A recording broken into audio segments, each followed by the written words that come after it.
you're doing Sohila Sahib in the evening. But generally, I think that the most important Ardas that the individual can learn initially is just the personal Ardas, and that doesn't necessarily have to take any form. As Baji said, it's just more like a conversation with God. And what we really need to recognise with the Ardas is that never should we demand things from God. Never should the Ardas be a demand. God, I want this. God, give me this. Give me that. Give me this. It should also always be a plea, because if you translate Ardas, the English translation that we tend to work at is supplication, which is a request prayer. So it's a request. We're making a request to God. If it's in your bana, Waheguru, if it's in your bana, then please, can you make this happen? Can you make this happen? So one thing that's very, very important, that whenever we do Ardas, that it is made in a request.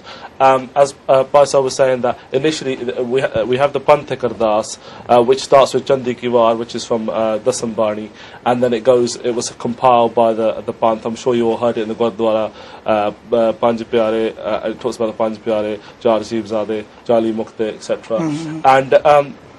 And then you also, as I said, you have your personal Ardas, and that it might not even necessarily be talking. Your emotions can tell you, Waheguru can feel your emotions. So if you're feeling dukh inside, you can just communicate with Waheguru through that dukh. If you're feeling happy, you've passed maybe out of the exam, or something's happened really positive, you can talk with Waheguru, just thanking Waheguru through your emotions.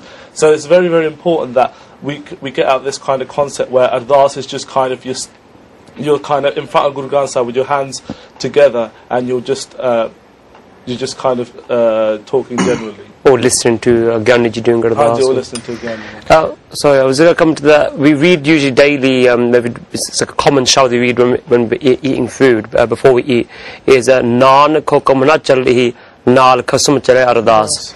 Naan hukum na chalihi. We can't give hukum to Waheguru. We can't order Waheguru, and that's something Baji is picking up on. That sometimes one thing is that different types of Ardas, very prevalent in Punjab, is Sukhna. Lucky Sukh de that Maharaj, if you give me this, if you give me a grandson, then I'll do a counterpart. It's like a bargaining type thing. Sukhna, and I'm sure you might have heard it from your relatives or grandparents, that type of generation. Or Maharaj, if you make me pass, then I'm a counterpart, and that type of Ardas does happen as well. But Guru Sahib says, Naan hukum na chalihi. We can't order God what to do. Who are we to order God? We're beggars. We are supposed to be slaves. Birthe kade no hovi jan ki Ardas. Ardas always gets answered, but the condition is jan. We're talking about this in the car, myself and Vijay Paji.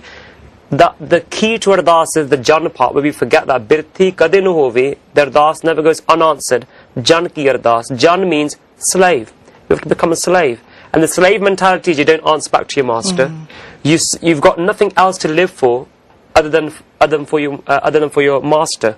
So that's very important, that we're not ever asking or demanding for something. Instead, we're just doing a supplication. Baji said, in Sikhi. As you start, if we ask for any other thing, and sometimes mere man cha aaya forna that some people ask me putra di da baksho, that may you bless me with a son. Ma baap nu tang karda. The ma baap, I've heard some ma baap munda na jamda changa. Without bhakti, without salvation, without naam, there is no sukh. And Gurbani continuously refers to that. So really, if you want to attain sukh, one must first find contentment. And people will be content if they're poor. People can be content if they're rich. People can be content if they have no child, and people can be content if they have children.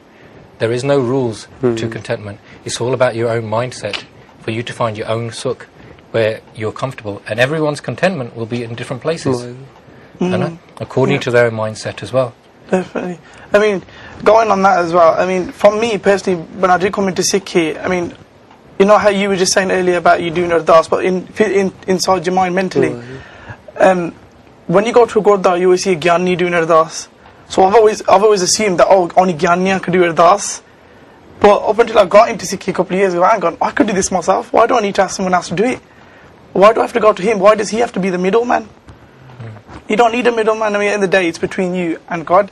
I think the faith thing, I always mention faith, because if you don't have faith in what you're asking for, are you going to get it? And the things we should be asking for is Naam di Hat Baksho. I've got nothing else that's going to take me. If you look at Gurbani, I had a little bit of this, and I had a little bit of that, and then I'll be contentment.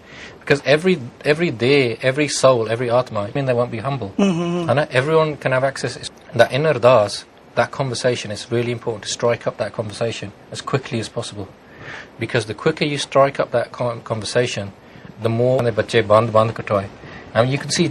You know, say for example, you're doing the Pantak Ardas, or after your Nityanem, after the Ardas, and you're doing like sort of three times a day. A lot of people will kind of get into the routine where it's just kind of getting it over and done with just saying it. The part of the Ardas, I think it's a common mistake I've seen in Gurdwara is happening as well. It's because it does become ritualistic for us. But again, sometimes you have to just take a step back. And I remember when I went to university, in my my second year, I was at halls of residence, and everybody else had gone to the pub, and I said I'm not going because I was a Sikh. We don't go to these places. They said that's fine. So I went by myself. It was really empty. The whole building was empty because I was working in the accommodation building, so the students hadn't come in yet. Went into my room, and when I sat there, did my Reras apart, then decided to do the Reras, and it was just very pin drop silent because no one is in the whole accommodation block. We expect like 1,000 students. There's no one there. And I was just going through, Bella Pai Sahib described the Das Guru Saiban. And as I was doing Ardas really slowly, I was going, Pritham Bhagavati Samaraka, Guru Nanak Leitya. And I just took that moment when I said Guru Nanak Leitya, just to feel Guru Nanak, feel Angat Guru, and to just feel the presence of each Guru. Then Guru Granth Sahib Ji.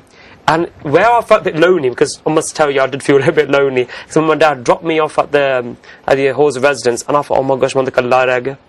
Then you kind of Panj Pyare. Then what thoughts come to your mind?